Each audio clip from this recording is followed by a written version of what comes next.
अपना मंगल करे। नहीं, बिल्कुल आप छोड़ो, सब बातें पीछे की छोड़ो और प्रसन्न मुद्रा में हो। देखो आप कितनी परेशान हो, आपके चेहरा देखने से लगता है कि आप बहुत ही ओवर थिंकिंग करते हो, आप बेकार का चिंतन करते हो। लिखा है महाराज जी, वो सोच सोच के मतलब बार बार आंखों से आंसू आते रहते हैं। अरे घर वाले विवाह के लिए जिद करते हैं, बट मेरा बिल्कुल भी मन नहीं है, अब शरीर ऐसे एकदम विवाह नष्ट हो गया करोगी है। जिस परिवार में जाओगी पूरे परिवार को परेशान कर दो। वही लिखा है, कह रहे कि मैं बर्बाद कर दूंगी जो भी परिवार होगा, हाँ, मैं नहीं नहीं, लायक अभी नहीं। पहले आप स्वस्थ हो, आप साल 2 साल पहले स्वस्थ होइए, आपका दिमाग स्वस्थ हो, आपकी प्रसन्न, ऐसा लगता है जैसे कोई बहुत ही मतलब चिंतन के द्वारा अपने को नष्ट कर रहा है। आपको और कोई नष्ट नहीं कर रहा है इस समय, आपका चिंतन नष्ट कर रहा है, उसको संभालो, भगवान का चिंतन करो। जो होना था हो गया। हमारे पूर्व के ऐसे संस्कार होंगे जिनका फल हमें भोगना, तो भोग लिया, छोड़ो। हम पीछे वाले, अगर आगे होना होता तो दूसरा सिद्धांत बताते, पीछे छोड़ो, अब प्रसन्न हो जाओ, आज से नया जीवन चालू करो आप। राधा राधा राधा राधा, और जब पीछे का चिंतन आवे तो काट दो, राधा राधा राधा राधा राधा राधा, उसको सुनो मत, तो मन शांत होने लगेगा, मन प्रसन्न होने। और 2-3 किलोमीटर रफ्तार से चलो, सुबह सुबह शुद्ध हवा लो, थोड़ा प्राणायाम करो, पवित्र भोजन पर। क्या मनुष्य जीवन कैसे निपटा रहे हो आप अपने साथ गलत कर रही हैं। अब तुम्हारे साथ जो गलत हुआ वो तो हुआ ही, आप अब अपने साथ गलत कर रहे हैं, अब अपने साथ गलत मत कीजिए, अपने आप को संभालिए। आप थोड़ा व्यायाम कीजिए, थोड़ा प्राणायाम कीजिए, थोड़ा दौड़ भाग कीजिए, अच्छा कोई कार्य कीजिए। कोई कार्य करते हैं? पढ़ाई कर रहे हैं। हाँ, वो लिख रहे हैं कि मानसिक स्थिति भी ठीक। अभी क्या करें महाराज जी? राधा राधा राधा, और पीछे की बात को पहले काटो, और पौष्टिक आहार लो, और दौड़ भाग करो, थोड़ा व्यायाम करो, ठीक है? हर समय नाम जप करो, जहां मन इधर उधर ले जाए, राधा राधा राधा राधा राधा। अभी 1 महीना बाद हमसे बताना तुम कैसे हो। 2 किलोमीटर दौड़ो, बच्चे हो अभी, अवस्था है, 2 किलोमीटर दौड़ो, और सात्विक आहार पाओ, पौष्टिक आहार पाओ, और व्यर्थ के चिंतन को छोड़ो। भले टीवी देखने लगो, रामायण देख लो, महाभारत, ये अंदर का चिंतन सुधारो। अंदर का चिंतन जहां बिगड़ने लगे, राधा राधा राधा राधा, ठीक है? हाँ, बहुत अच्छे बच्चे हो, छोड़ो पीछे जो हुआ सो छोड़ो। भगवान की माया की लीला है, उसे छोड़ो, आगे सावधान रहो, बड़ा बढ़िया जीवन हो जाएगा, बच्चा नहीं कूड़ा जीवन हो जाएगा। हमेशा बोलते हैं मैं, मेरी आयु बहुत हो गई है, और मैं बोलते कि विवाह करना है हमको। तो कितनी आयु हो गई? 30 वर्ष आयु हुई है। 1 वर्ष आप ठीक कर लो, फिर ब्याह कर लो। 1 वर्ष अपने को बिल्कुल, अभी क्या बच्चे आजकल के 30-32 में ब्याह नहीं करते, कोई बहुत आयु नहीं हो गई। पहले ये सब व्यर्थ का टेंशन छोड़ो, तुम होना होगा विवाह हो जाएगा, नहीं होना होगा नहीं होगा। 50 बच्चियां भजन कर रही हैं ब्रह्मचारी रह करके, आप शांति से भजन करो, बुद्धि को अपने ठीक करो। केतन जी गुजरात से। राधे राधे, श्री हरिवंश। श्री हरिवंश महाराज जी, आपके चरणों में कोटि कोटि प्रणाम। महाराज जी, पिछले 1 साल से आपको नियमित सुनने का अभ्यास है। आपके द्वारा दिए गए नियमों का पालन भी कर रहा हूँ। आपके बताए अनुसार साधक संजीवनी टीका स्वामी जी की और रसिक अनन्यमाल ग्रंथों को पढ़ता भी हूँ। महाराज जी, वैसे तो सारे सवालों के हल मिल गए हैं महाराज जी, पर मुझे एक बार पूछना है, आप आत्म साक्षात्कार और भगवत साक्षात्कार के बारे में बात करते हैं महाराज जी, इन दोनों में क्या अंतर है? आत्म साक्षात्कार तत्व ज्ञान के द्वारा होता है, और भगवत साक्षात्कार भक्ति के द्वारा होता है। तत्व ज्ञान का मार्ग सांख्य योग से है, और भक्ति मार्ग जो है ये प्रेम योग है। भगवान शंकर कहते हैं, ते समाज गिरजा में रहू, अवसर पाए बचन एक कहू, हरि व्यापक सर्वत्र समाना, प्रेम ते प्रगट होए मैं जाना। ये भगवत साक्षात्कार है। जान लेओ सो जानन हारा, राम ही केवल प्रेम प्यारा। इसमें भगवान का सगुण साकार रूप दर्शन होता है, इसे भगवत साक्षात्कार कहते हैं। और तत्वबोध, मैं आत्मस्वरूप हूँ, न स्थूल शरीर हूँ, न सूक्ष्म शरीर हूँ, न कारण शरीर हूँ। अब वो तत्व क्या है, जब साधना करे तब उसका अनुभव होता है। तो तत्व ज्ञान सांख्य योग की तरफ जाता है, भगवत साक्षात्कार भक्ति योग प्रेम योग की तरफ जाता है। बात दोनों की एक ही है, एक ज्ञान की चरम अवस्था है, एक भक्ति की चरम अवस्था प्रेम है। समझ गए आप जी? विजय जी नासिक महाराष्ट्र से। राधे राधे। राधे राधे महाराज जी। महाराज जी, जीवात्मा निर्लेप है, उस पर सुख दुख का निर्लेप कहाँ है, यही तो समस्या है। वो निर्लेप हो जाए तो फिर वो आत्मस्वरूप हो गया ना, जीव क्यों कहा गया? आज का सत्संग सुना था, रिक्शे वाले को रिक्शा कहने से खड़ा हो जाता है ना, वो क्या रिक्शा है क्या? तो जीव एक तरह से गाली समझो उस आत्म स्वरूप को। जीव क्यों कहा गया? देहाभिमानी होने के कारण, लिप्त होने के कारण, शरीर आसक्त होने के कारण उसे जीव कहा गया। यदि उसकी आसक्ति त्याग दे, निर्लेप हो जाए, वो भगवान का स्वरूप है, वो ईश्वर स्वरूप है, वो परमात्मा स्वरूप है। समझ रहे हो ना? आत्म स्वरूप निर्लेप है, पर अपने स्वरूप को भूल कर जब वो देहाभिमानी हुआ, कर्ता भोक्ता बना, तभी उसे जीव कहा गया। जीव शब्द से निर्लेप नहीं है, आत्मा शब्द से निर्लेप है। शब्दों का ही तो खेल है। समझ पा रहे हो आप क्या कहना चाहते हो? है? बिना भजन के थोड़ी सोच ये कोई राजा रानी की कहानी थोड़ी कि समझ जाओगे, तत्व ज्ञान है। इसे तो, इसके लिए तो साधना चाहिए, भजन चाहिए, तभी समझ पाओगे। महाराज जी ये कह रहे हैं कि एक उपनिषद की कथा सुनी थी, आज आपने वैसे वर्णन भी किया था इसका सत्संग में। कह रहे थे एक पेड़ पे दो पंछी बैठे हैं, एक मीठा फल खा रहा है और दूसरा उस। दो पंछी नहीं बैठे, अब गौर से सुना था, शीशा सामने रखा है, अब दो दिखाई दे रहे, शीशा हटा लो, एक है। तो जीव और परमात्मा भेद कह के वर्णन किया गया माया के कारण। एक माया लिप्त दर्शन है जीव, और एक माया निर्लिप्त दर्शन है ईश्वर। तो ईश्वर और जीव दो नहीं है, बीच में माया का दर्पण रखा है, इसलिए वो जीव दिखाई दे रहा है। माया हटाओ तो ईश्वर ही ईश्वर है, जीव नाम की कोई वस्तु नहीं है। समझ नहीं पा रहे? बहुत कठिन है समझना। ये कोई सांसारिक बात तो है नहीं, ये अध्यात्म की बात स्पष्ट ऐसे दिखाई देती है। जो बात कही जाती है वो दिखाई देती है, ऐसे है, आपको समझे में नहीं आ रही होगी। है हाँ, नाम जप करो, राधा राधा समझ में आता है, ये समझ लो, सब समझ जाओगे। कोई समझे या न समझे, सबसे हमारी समझ भली, ठाकुर नंद किशोर हमारे ठकुराइन ब्रषभानु लली। बस और कुछ नहीं।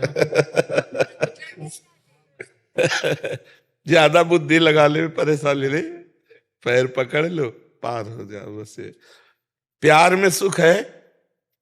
बहुत जानकारी आपकी हो गई, हमारी हो गई कि आप कौन है, हम कौन है, लेकिन हमारा आपका प्यार नहीं है, तो जानकारी से फायदा क्या हुआ?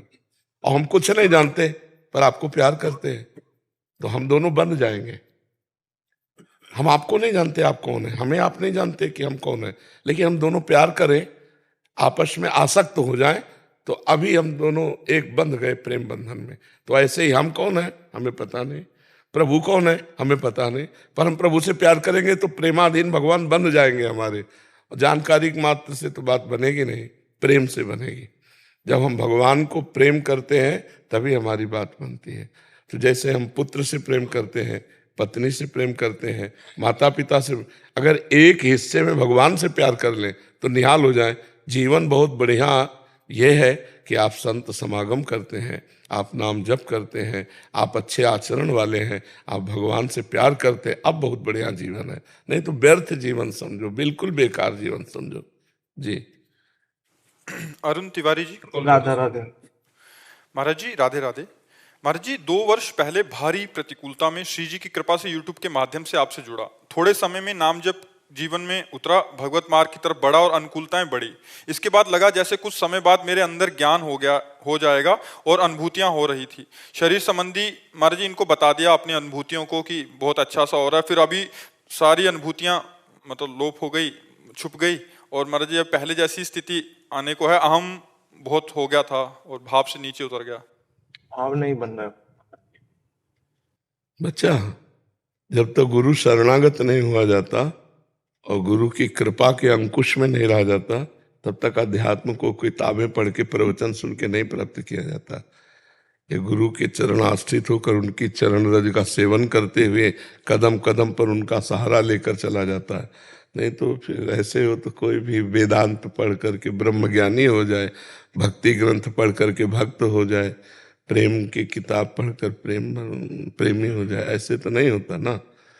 गुरु शरणागत तभी लिखा है। नहीं, ऐसे कहना कि मैं आपका हूं अलग बात है, पाणी ग्रहण होना एक अलग बात है, नहीं होता। ये जो अहम है ना, ये भगवत अनुभूति नहीं होने देता।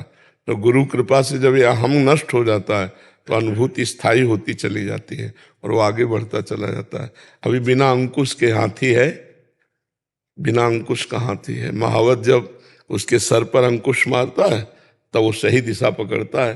तो अहंकार हमारा बिना अंकुश का हाथी है, उस पर अंकुश गुरुदेव का हो तो हो। अब देखो इतने सब नए नए साधक है, सब ग्रेजुएट ऑफिसर रैंक के सब छोड़कर बाबा जी बने, किसी का भी मन विचलित, किसी का भी अहंकार के कुछ नहीं। एक जैसे ट्रेन में बैठे हैं, यात्रा कर रहे हैं, बस ऐसे कर रहे हैं। अभी सब संसारिक बच्चे हैं, आर्मी में कोई प्रोफेसर, कोई ऐसे सब पढ़े लिखे। हम तो पदवी भी नहीं जानते, इतने पढ़े हैं, गुरु पदवी भी नहीं जानते, चेला पदवी त्याग कर गुरु की शरण में है। अब इनसे किसी से पूछो विचलित है क्या? किसी सब नौजवान है, नौजवान बच्चियां, नौजवान बच्चे, किसी से किसी का कोई भी संपर्क नहीं, किसी भी तरह से कोई विचलित नहीं, कोई परेशान नहीं। क्यों? बस उनको भरोसा है, गुरु का भरोसा, और गुरु की शरण में तो क्रम बाई क्रम उनकी सब अध्यात्म उन्नति होती जा रही, विकार शांत होते चले जा रहे हैं। कोई प्रश्न नहीं। हमारे संतों से पूछो कि आप महाराज जी से कभी कोई प्रश्न ही नहीं किसी के अंदर, क्योंकि उनको चलना ही नहीं है, वो तो बैठे हैं गुरु कृपा रूपी ट्रेन में बैठे हैं, ट्रेन लेती चली जा रही है आगे। तो कृपा का आश्रय ले लो तो अहंकार नहीं होगा कि संत कृपा से, गुरु कृपा से परमार्थ मिला।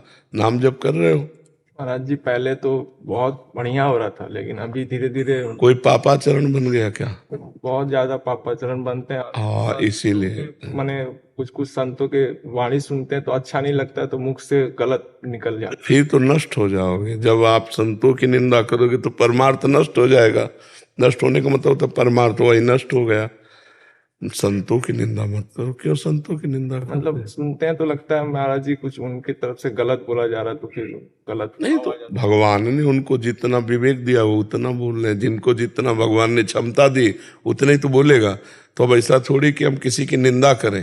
भाई कोई 4 कदम चल पाता है, कोई 100 कदम चल पाता है, कोई दौड़ लगाता है। भगवान ने जिसको जितनी सामर्थ्य दी, तो 4 कदम वाला भी प्रणाम योग्य, चला तो परमार्थ में। हम तो 1 कदम नहीं चले अभी। अच्छा, सही निर्णय कोई ज्ञानी पुरुष करे कि वो गलत बोल रहा है कि सही। आप तो अज्ञानी हो, आप क्या जानो। हमें लगता है अपने में जब तक, देखो हनुमान जी इतने बड़े ज्ञानी हैं और विभीषण जी से कह रहे हैं असमय अधम सखासुर मोहू पर रघुवीर। हम लोगों में कोई ज्ञान नहीं, अपने को हम ज्ञानी समझते हैं और संतों की बात काट रहे हैं। ठीक नहीं। पहले तुम मन वचन कर्म से ये प्रार्थना करो कि विश्व में जितने भी संत महात्मा हैं, हमसे जो गलती हो जाने अनजाने में क्षमा करें, ठीक है। और आज के बाद नाम शुरू करो, और जो गंदी बात है उसको त्याग दो। गंदी बात करने वाला कभी अध्यात्म का पथिक नहीं होता है। पहले गंदी बात त्यागिए, अच्छे बच्चे बनिए, और ये त्यागने की सामर्थ्य राधा नाम में है। आप राधा राधा राधा राधा जपते रहे, और जो अनुभूति हो, जो अच्छा लगे, जो अनुकूलता आवे, उसे भगवान की कृपा मनाओ। अपना पुरुषार्थ नहीं, भगवान की कृपा। महाराज जी, पहले बीच में राधा नाम बहुत अच्छा। छोड़ो, अब जो कह रहे हैं कल के समय को आज वर्तमान नष्ट मत करो। कल जो गया हो तो बीत गया, अब इस सेकंड को संभालो। राधा राधा राधा, वर्तमान को मंगलमय करो, ठीक है। कृष्णा चौधरी जी आगरा से। राधे राधे गुरुदेव। गुरुदेव भगवान, आपके चरणों में दंडवत प्रणाम। गुरुदेव, हमें निंदा होने से ज्यादा विचलित होना चाहिए या फिर प्रशंसा होने से? क्योंकि जब भी इस शरीर की प्रशंसा होती है तो मन में बहुत घबराहट होने लगती है, कहीं ये प्रशंसा मेरे अहम को पुष्ट ना कर दे, मेरे अंदर कोई विकार ना पैदा कर दे। निंदा होने में तो निश्चिंत हो जाना चाहिए। निंदा से मैं अपने को नहीं फंसना है। अपनी जब निंदा होती तो अपने पाप नष्ट होते हैं, पुण्य बढ़ता है। जब अपनी प्रशंसा सुनकर अच्छा लगे तो जान लो अब हम फंस जाएंगे। सम्मानम कलयात घोर गरलम नीचापमानम सुधा, श्री राधा मुरली धरो भज सखे वृंदावन मात्यज। सम्मान को घोर विष के समान समझे, अपमान को अमृत के समान समझे। श्री राधा मुरलीधर प्रिया प्रीतम का निरंतर भजन करे। समझ रहे हो? भजन तभी परिपक्व होता है जब सम्मान मिले। जैसे कोई इतना प्रणाम करा तो अपना सम्मान हो रहा है, ऐसा न मान लो आपको कोई कह रहा है कि राधे राधे आप तो बहुत अच्छे हैं, तो तुरंत आपकी बुद्धि जानी चाहिए मैं तो बहुत निकृष्ट हूँ। अगर मेरे में कुछ अच्छाई है तो श्री जी की कृपा से है, गुरु जी की कृपा से। ये प्रणाम गुरु जी को पहुँचे, अपने स्वीकार नहीं करते जी। मुझे आप अपने चरणों में ले लीजिए, मैं बहुत विचलित रहता हूँ और बस आप चाहिए। हम यही नहीं समझ पाते कि विचलित क्यों रहते हो। अरे यार, जीवन आनंद के लिए मिला, विचलित होने के लिए क्यों मिला?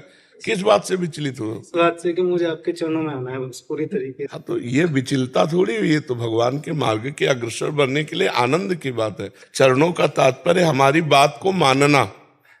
संतों के चरणों में रहने का मतलब जानते हो क्या होता है? हमारी बात को मानना। अगर ये हमारी बात को ना माने तो पास रहते हुए भी हमारे पास नहीं है।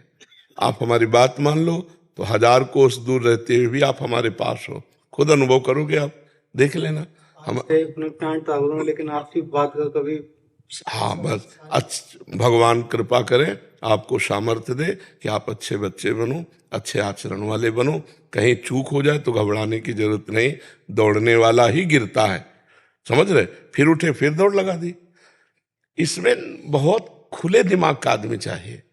परमार्थ में एकदम संकीर्णता दिमाग की नहीं। अरे अब हमसे ऐसा हो गया तो हो गया। अरे भाई, परमार्थ के पथिक हैं, फिसल गए, अब अगली बार से हम और सावधान रहेंगे, आगे नहीं फिसले।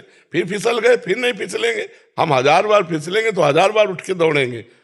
ऐसा थोड़ी कि भीष्म प्रतिज्ञा है कि आज के बाद नहीं तो फिर नहीं हो। हम लोग भीष्म थोड़ी। महाराज जी, कल एक साधक आए थे, कह रहे अभी तो मुंह दिखाने लायक नहीं रहा, गलती हो गई और मेरे को बहुत क्लेश हो रहा है, सब भजन छूट गया। तो महाराज जी वही जैसे आप कह रहे हैं ना, कुछ कुछ मतलब नियम ले लेते हैं, फिर वो दृढ़ प्रतिज्ञा ले लेते हैं, फिर बाद में नहीं, प्रतिज्ञा नहीं चलेगी जब तक भजन परिपक्व नहीं होगा। समझो, हम कहते हैं आज के बाद हम ये नहीं करेंगे, लेकिन हमारी भजन की स्थिति वो है नहीं, तो फिर हम फिसल जाएंगे ना। अच्छा, किसकी माया है? अरे गहरे की माया है क्या? भगवान की तो माया है। और हम भक्ति किसकी कर रहे हैं? उन्हीं की कर रहे हैं। तो जितनी भक्ति में शक्ति है उतनी माया में भी शक्ति है। अगर हम नाम जप करके माया पर विजय प्राप्त करना चाहते हैं तो वो पूरी लात मारेगी, गिराने की कोशिश करेगी। और गिरते हैं, बड़े बड़े गिरते हैं, और गिर के ही पट्ठा बनते हैं। पहलवान एक ही बात में थोड़ी बन जाता है, 10वीं बार परास्त होता है तब वो जाके पहलवान बनता है। तो इसमें हारने के विषय में उद्विग्न नहीं होना कि यार अब फेल हो गए, आप कैसे चले। फिर हम नियम लेते हैं, फिर चलते हैं। 20 दिन चले, फिर नियम लेते हैं। अब 30 दिन चले, फिर नियम लेते हैं। अब 40 दिन चले, तो धीरे धीरे एक दिन हम पार हो जाएंगे। मैं बच्चों को पढ़ाता हूँ तो उनके लिए मैं क्या करूँ, मैं उनको ये बताता हूँ, जैसे मार्ग से वो पढ़ाई में नहीं अच्छे होते तो मैं उनको राधा नाम की बोलता हाँ, हूँ कि बढ़िया आप है। राधा नाम बढ़िया। जपो, ज्यादा से ज्यादा जपो। हाँ। तो बदलाव भी आता है। लेकिन हाँ। कुछ बच्चे नहीं करते हैं तो बड़ा अंदर से। कोई बात नहीं, ना करते हो तो उनको भी भगवान का स्वरूप समझ के प्रणाम करो। उद्विग्न, देखो, उत्तम साधक वो है हर परिस्थिति में प्रसन्नता खोज ले। मनुष्य जीवन उदास, खिन्न, निराश, इसके लिए हर परिस्थिति में अपने जीने का ढंग ऐसा बना ले, प्रसन्न आत्मा, हर समय आनंदित रहे। मतलब 4 बच्चे हैं, वो नाम जप नहीं करते, दुष्ट हैं, तो आपको सोचना है भगवान ने इनको ऐसा स्वभाव बनाया है। आनंदित रहो, हम तुम्हें भगवान मान के ऐसे ही पढ़ाएंगे, ऐसे ही प्यार करेंगे। हमको दोष दर्शन करके क्लिष्ट होना, अशांत होना, ये सब नहीं। बढ़िया उपदेश कर दे, बढ़िया पढ़ा रहे हैं, हम उसमें कोई कमी नहीं रख रहे, इसके बाद फेल हो जाओ तुम्हारे भाग्य, पास हो जाओ तुम्हारे भाग्य। वो मस्त रहना चाहिए। ऐसा लगता है कि वो भी आ जाएं, इसमें बहुत कृपा है श्री जी के नाम में। वो हाँ, पर सब लोग थोड़ी आ सकते हैं, सब भगत थोड़ी बन जाए, अलग अलग है नहीं? हर मस्ती में रहना चाहिए। जैसे शराबी है, उसका शराब छूट जाए, बढ़िया आदमी हो गया कि नहीं हो गया? हिंसक आदमी, उसकी हिंसा छूट जाए, बढ़िया आदमी। तो कब छूटेगा? जब हम प्यार करेंगे, जब उससे दोस्ती करेंगे, फिर प्यार के बल पर हम उससे कहें यार शराब छोड़ दो, उसको लगेगा यार आजीवन के लिए हम छोड़ दें क्योंकि ऐसे संत हमको अपना दोस्त कहते हैं, छूट जाएगा। प्यार से कुछ भी हो सकता है, और सब में भगवान है, ये बात ध्यान रखनी है। क्रियाएं अलग अलग हैं, जैसे हीटर अग्नि दे रहा है, ताप दे रहा है, ये हवा दे रहा है, ये शीतलता दे रहा है, फ्रिज शीतल कर देता है, पर बिजली तो एक है ना। बिजली देखने वाला इन क्रियाओं को देख करके भ्रमित नहीं होगा कि यार बिजली तो ठंडी होती है, गर्म कैसे कर देगी? नहीं, वो हीटर में जाएगी तो गर्म कर देगी। ऐसे ही परमात्मा भाव सब में है। वो राक्षसी प्रवृत्ति में जाएगा तो गंदी बातें होने लगेंगी, अच्छी प्रवृत्ति में जाएगा तो अच्छी बातें, लेकिन पावर परमात्मा का वो एक है। संत जन पावर देखते हैं, सब में भगवान विराजमान है। एक क्रूरा अपि पापिनो न च सताम संभाष्य दृश्याश्चये सर्वानुवस्तुतया निरीक्ष परम स्वाराध्य बुद्धिर्मम। जो दुष्ट हैं, पापी हैं, क्रूर हैं, उनमें भी मेरा भगवान छुपा हुआ है। मुझे भगवान देखना है, क्रूर पापी नहीं देखना है। जी। रोमा जी जयपुर से। राधे राधे। राधे राधे महाराज जी। महाराज जी, हमारी जीवात्मा या जीवात्मा देह धारण करती है तो हमारी जीवात्मा नहीं मतलब आप अलग हो गए और जीवात्मा अलग हो गई ना, ऐसा नहीं है। आपका देह, आपकी बुद्धि, आपका स्वभाव ये अलग है, आप जीवात्मा है ना। आप प्रश्न कर। जीवात्मा देह धारण करती है तो संचित कर्मों में से प्रारब्ध कर्म लेकर आती है। जब हम निरंतर नाम जप करते हैं तो क्या हमारे कुछ कर्म बिना भोगे कट सकते हैं? प्रारब्ध तो नहीं कटेंगे, जो प्रारब्ध रूप में आ गए। क्योंकि आप लोग कितना भजन करेंगे, संत महात्मा तो रात दिन लगे रहते हैं। बड़े बड़े संतों को देखो, भोगना पड़ता है नहीं। बड़े बड़े संतों को देखो, अब किसी का कैंसर है, किसी के दिल की बीमारी है नहीं, बड़े बड़े संतों को, तो उनको भजन को क्या कहो, तो भजन ही स्वरूप है। दिन रात भजन करते हैं, फिर भी शरीर का भोग उनको भोग, तो संचित कर्म भस्म हो जाते हैं और क्रियमाण जो नए कर्म है ये निष्फल हो जाते हैं। लेकिन जो प्रारब्ध है वो भोगना पड़ता है। बड़े बड़े संतों को प्रारब्ध, रामकृष्ण परमहंस जी के गले में कैंसर था, भाई जी हनुमान प्रसाद पोद्दार जी की आंतों में कैंसर था, स्वामी राम सुखदास जी के ब्रह्मरंध्र में था। बहुत संतों के जीवन देखे गए जिनमें बड़ी भयंकर पीड़ायुक्त रोग पाए गए और महान भजनानंदी सिद्ध संत। तो हमें लगता है कि प्रारब्ध एक ऐसी वस्तु है जो भोग कर ही कटती है। महाराज जी, अगर वो अंदर संकल्प ले नहीं सकता। जो मिटाने लायक हो जाते हैं वो संकल्प नहीं लेते, और जो संकल्प लेते हैं वो उनसे मिटता नहीं। दोनों बात समझो। इतना नाम रूपी भजन हो गया कि अब उनको लगता है कि शरीर को, जैसे सांप पुरानी केचुल पर कोई प्रेम नहीं करता, ऐसे संत जन शरीर से प्रेम नहीं करते, तो उसके मिटाने की कोई बात सोचते नहीं। और जो मिटाने की बात सोचते हैं उनके पास वो धन नहीं होता उतना नाम रूपी कि उसे मिटा दे। जैसे आप लोग सोचो कि प्रारब्ध नष्ट हो जाए, नहीं होगा, भोगना पड़ेगा। अब भजन नई खेती है और पुराना प्रारब्ध आया है तो वो भोगना पड़ता है। तो हमें लगता है कि हिम्मत करके भोग लेना चाहिए और खूब भजन करना। भजन भोगने की सामर्थ्य देगा, भजन मिटाएगा तो नहीं प्रारब्ध को, भजन प्रारब्ध को सहने की सामर्थ्य देगा। जैसे हमारी दोनों किडनी फेल हैं, तो देखो भजन ने क्या किया, मांगते खाते थे, भला हम क्या कर सकते। ये भजन का, श्री जी का प्रताप कि हर व्यवस्था ऐसी है, मतलब व्यवस्थाएं मारी घूम रहे हैं। जो शब्द कहें कि व्यवस्थाएं मारी घूम रहे हैं, तो किसके बल से? भगवान के। प्रारब्ध नहीं मिटाया, व्यवस्था कर दी। अच्छा, ऐसी स्थिति में भी हम प्रवचन कर रहे हैं, हम सत्संग कर रहे हैं, ये उनकी कृपा है। प्रारब्ध इतना बुरा और कर्म इतना अच्छा करवा रहे हैं, तो ये भगवान की कृपा से मिलता है। नहीं अगर मिटने वाली बात होती तो डायलिसिस कराने की जरूरत क्या थी, इसे मिटा दिया जाता। तो हमें लगता है कि ये जो लोगों को भ्रम में फंसाते कि छूछा करके, जंतुर बांध करके, राख वाख दे के हम किसी का तुम्हारा रोग नष्ट कर देंगे, बिल्कुल झूठी बात है। कौन काहू के सुख दुख कर दाता, निज कृत कर्म भोग सुन भ्राता। अब जैसे अस्पताल गए हम, हमें कोई पीड़ा है और हम ठीक हो गए, तो औषधि प्रायश्चित हुआ, ऑपरेशन प्रायश्चित हुआ, पैसा लगा, उससे प्रायश्चित हुआ, वो ठीक हो गया। तो हमें लगता है प्रारब्ध भोग लेना चाहिए और नाम जप को भगवान की प्रसन्नता के लिए, तो हमारा आगे अच्छा होगा। अब हमारा जो आगे होगा ना वो बहुत अच्छा होगा। महाराज जी, ये जो प्रारब्ध है ये ट्रांसफर किया जा सकता है? हाँ, पर उसके लिए दोनों सर भाई जी महाराज ने, हाँ, उसके लिए दोनों क्या है कि जैसे एक बार हमने देखा तो मोबाइल में एक सिस्टम है, ब्लूटूथ सिस्टम, दोनों समान, तो फिर हो सकता है। तो समान मिलने